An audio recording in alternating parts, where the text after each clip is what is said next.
Muy buenos días, bienvenidos a la unidad de enfermedades transmitidas por alimentos. Hoy quiero iniciar recordando la fecha del 5 de abril, que es el Día de la Inocuidad Alimentaria. Sabemos que como humanos estamos rodeados de bacterias, virus, parásitos o sustancias químicas nocivas que pueden contaminar los alimentos. Y estas pueden llegar a causar cerca de 200 enfermedades que van desde diarreas hasta cáncer. En solo la salmonelosis, el E. coli, las enfermedades gastrointestinales, como otras más, pueden producir 582 millones de personas en el mundo que enferman, y de estas 350.000 pueden morir. ¿Y esto a qué se debe? A la ingesta de alimentos insalubres como carne mal cocinada, frutas y hortalizas contaminadas con heces o plaguicidas y mariscos crudos que contienen biotoxinas marinas. ¿Esto qué incluye? Pues la manipulación insegura de los alimentos, la contaminación durante la preparación o los ingredientes que han sido mal conservados. Adicionalmente, las interconexiones de las cadenas alimentarias mundiales han impulsado el aumento en número, frecuencia y lugar de estas patologías. De igual forma, la urbanización acelerada también ha incrementado los riesgos, ya que las personas consumen, lo sabemos, lo hacemos prácticamente todos, consumen comidas preparadas fuera de casa que pueden ser manipuladas o preparadas de forma inadecuada. ¿Y estas enfermedades a quiénes afectan principalmente?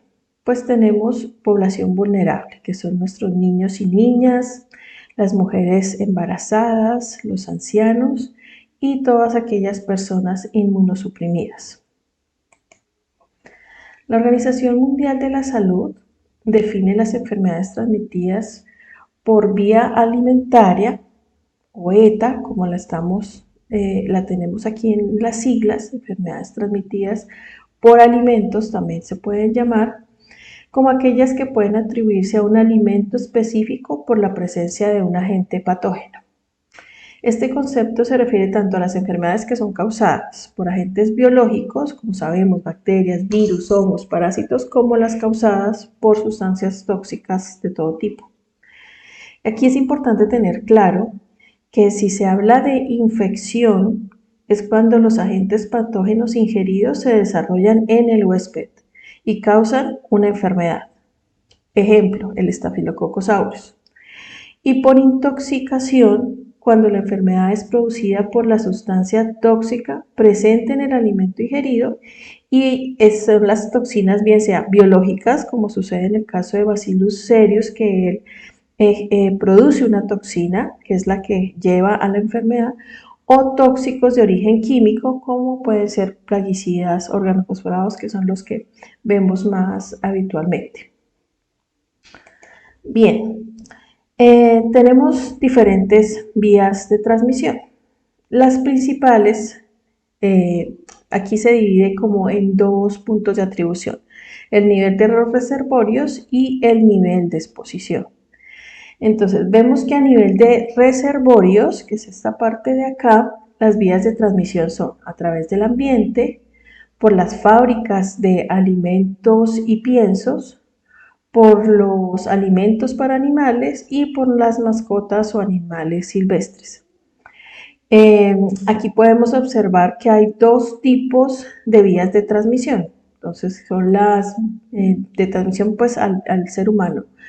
Una indirecta, que que sean estas dos que vemos acá, que es a través del procesamiento, de la preparación y de esa transmisión al humano, y otra directa, que puede ser a través del ambiente, mediante el agua o el suelo, o ese contacto directo con los animales, y la que también hemos visto, porque nos sucede con los brotes, es esa transmisión humano a humano.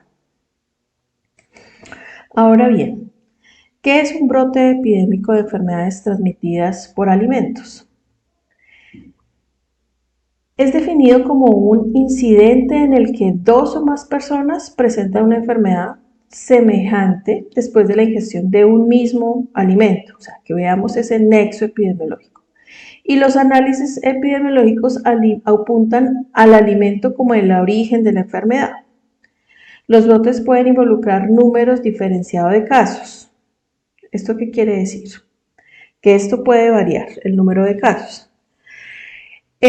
Por ejemplo, un único caso de botulismo o un envenenamiento químico o de una enfermedad que no se encuentra en el país es suficiente para desencadenar acciones relativas a un brote epidémico, debido a la gravedad de la enfermedad provocada pues, por estos agentes. Una investigación epidemiológica de campo es muy importante, debe ser de muy buena calidad y realizada de manera oportuna, pues para evitar que estos brotes se propaguen y contaminen e intoxiquen a muchas más personas. Bien, los síntomas. Tenemos unos síntomas que son de corta duración, que generales, ¿no? Porque dependiendo del agente etiológico, pues pueden variar. Pero los síntomas generales son náuseas, vómitos, diarrea, dolor de estómago o cólicos estomacales. A esta afección se le denomina intoxicación alimentaria cuando presenta estos 4 síntomas. Y estos son de corta duración, o sea, esos son los que podemos identificar o el médico identifica rápidamente. Pero el CDC nos demuestra que hay otros que también son de corta duración, pero pueden llevar a una intoxicación alimentaria grave. Estos son diarrea con sangre, fiebre a más de 39 grados centígrados, vómitos muy frecuentes, deshidratación y diarrea por más de 3 días.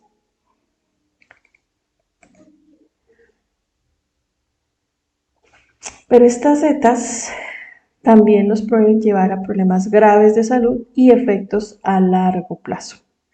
Entonces también se ha visto que pueden llegar a producir meningitis, daño a los riñones, síndrome urémico hemolítico, que puede llegar a ser insuficiencia renal, artritis, cáncer y daños al cerebro y los nervios. En la mayoría de las personas se presenta una enfermedad leve, como sabemos, pero algunas infecciones propagadas por los alimentos son graves o hasta potencialmente mortales. Algunas personas podrían necesitar hospitalización y algunas enfermedades causan otros problemas de salud, es decir, también pueden causar enfermedades más prolongadas, como sabemos, algunas de estas ya se vuelven crónicas. Estas enfermedades pueden ser más graves pues, en los niños, ¿no? Que son más vulnerables, y en las embarazadas, en los ancianos, en estas personas que tienen el sistema inmunitario debilitado, como lo vimos en una diapositiva anterior. Los niños que sobreviven a algunas de estas enfermedades de transmisión alimentaria más graves pueden sufrir otras consecuencias, como son el retraso del desarrollo físico y mental, que tiene efectos irreversibles en su calidad de vida. Para algunas personas, estos problemas pueden durar semanas o meses después de recuperarse de la enfermedad transmitida por alimentos, pero para otras, pues esto no desaparece tan fácilmente, ¿no? Y pues para otras puede llegar a ser la muerte. Entonces, con este tema es la introducción para que vamos a profundizar un poco más en el transcurso de esta unidad. Bueno, gracias.